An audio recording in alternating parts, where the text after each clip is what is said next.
Bismillahirrahmanirrahim. Assalamualaikum warahmatullahi wabarakatuh. Kami dari kelompok 3 akan mempresentasikan hasil diskusi kami tentang perjanjian internasional. Saya sebagai moderator, Abel Capan Paujan, dan ada rekan saya Iwanul Karim, Tafena Alivia Jablina, Muhammad Hatta, dan Jahro Protol ini. Langsung saja ke materi. Pemateri pertama akan dibacakan oleh Saudara Iwan. Pengertian hukum internasional, pengertian perjanjian internasional itu suatu persetujuan yang dibuat antara negara dalam bentuk tertulis dan diatur oleh hukum internasional dalam instrumen tunggal, dua atau lebih yang berkaitan dengan apapun nama yang diberikan padanya. Nah, di sini ada unsur-unsur perjanjian internasional, ada 5. Yang pertama itu kesepakatan. Kesepakatan antara dua negara atau subjek hukum internasional lainnya yang menimbulkan akibat hukum tertentu bagi setiap yang terlibat. Kedua, subjek hukum internasional. Subjek hukum internasional adalah pemegang atau pendukung hak dan kewajiban penduduk hukum internasional. Yang pertama, negara mempunyai penduduk yang tetap, wilayah tertentu, pemerintahan yang sah, dan kemampuan mengadakan hubungan dengan negara lain.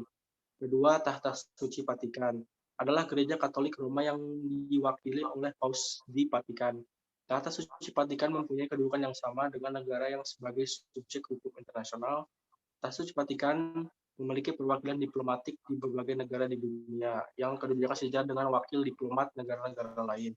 Ketiga, Palang Merah Internasional menjadi subjek hukum karena sejarah. Palang Merah Internasional mendapatkan simpati dan meluas di banyak negara sehingga masing-masing negara membentuk Palang Merah Nasional. 4. Organisasi internasional, keanggotaan secara global dengan maksud dan tujuan yang bersifat umum. Contoh, Perserikatan Bangsa-Bangsa atau PBB. Yang kelima, individu atau orang perorangan. Setiap individu menjadi subjek hukum internasional jika dalam tindakan yang dilakukannya memperoleh penilaian positif dan negatif sesuai kehidupan masyarakat dunia. Terakhir, pemberontak dan pihak yang bersengketa awalnya muncul sebagai akibat dari masalah dalam suatu negara berdaulat, maka penyelesaian sepenuhnya urusan negara yang bersangkutan.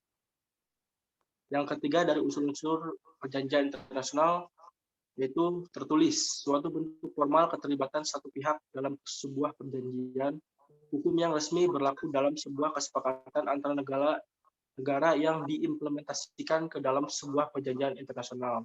Selanjutnya, dari keempat sampai kelima akan dibacakan atau akan dijelaskan oleh Saudara Muhammad Hatta. Yang keempat yaitu objek tertentu. Nah, objek di sini berarti suatu hal yang diatur dalam sebuah perjanjian dan menimbulkan hubungan timbal balik antara kedua belah pihak. Yang kelima, menimbulkan akibat hukum tertentu. Suatu perjanjian internasional diadakan untuk menimbulkan akibat-akibat hukum.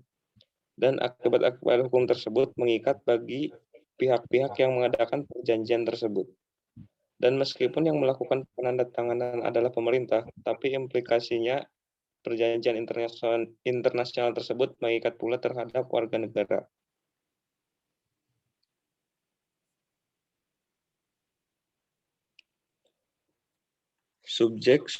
Sebagai subjek hukum internasional, negara memiliki hak-hak dan kewajiban menurut hukum internasional. Hak-hak dasar negara sebagai berikut. A. Hak atas kemerdekaan dan self-determination, pasal 1 ayat 2 Piagam PBB.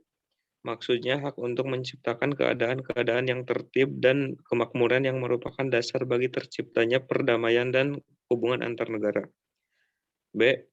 Hak untuk melaksanakan yurisdiksi terhadap wilayahnya. Orang dan benda yang berada di dalam wilayahnya merupakan hak yang melekat pada setiap negara yang merdeka sebagai konsekuensi dari kedaulatan yang dimilikinya. C. Hak untuk mendapatkan kedudukan hukum yang sama. Hak ini merupakan konsekuensi dari prinsip kedaulatan negara, meskipun dalam realitanya kondisi suatu negara berbeda dengan negara lain. Ada negara kecil, negara besar, negara kaya, dan juga negara miskin. D. Hak untuk menjalankan pertahanan diri sendiri sesuai atau kolektif, self-defense. Selanjutnya akan dibacakan oleh Saudari Pena. Tahap-tahap pembuatan perjanjian internasional. Yaitu yang pertama, perundingan dilakukan oleh utusan yang ditunjuk oleh presiden atau Menlu. Dilengkapi surat kuasa sebagai dokumen resmi yang dikeluarkan negara penunjuk utusan untuk mewakili negaranya dalam perundingan. Yang kedua, penandatanganan sebagai autentikasi naskah keputusan hasil perundingan. Yang ketiga, pengesahan menetapkan persetujuannya untuk terikat pada suatu perjanjian internasional yang sudah ditandatangani.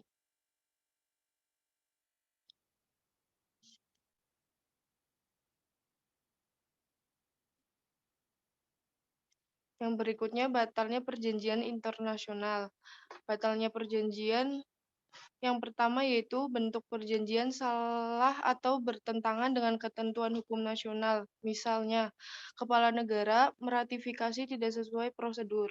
Yang kedua, kekeliruan mengenai unsur pokok atau dasar perjanjian. Misalnya ada kekeliruan penyebutan nama tempat, ada penipuan, ada korupsi wakil negara, dan ada kekerasan. Selanjutnya akan dibacakan oleh Saudari Jahro. Akibat batalnya perjanjian. Nomor 1, perjanjian dianggap batal pada saat penerimaan pemberitahuan pembatalan. Negara-negara harus mengembalikan pada kondisi semula.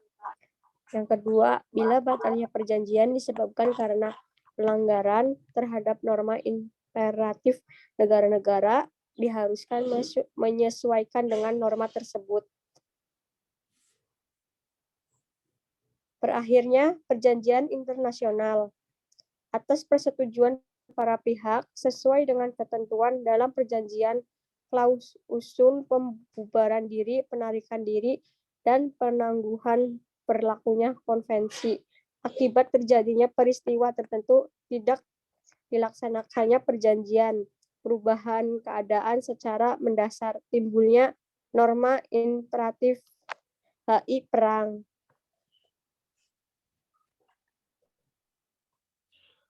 Selanjutnya langsung saja ke kesimpulan. Karena di sini tidak ada sesi tanya jawab, jadi langsung saja ke kesimpulan.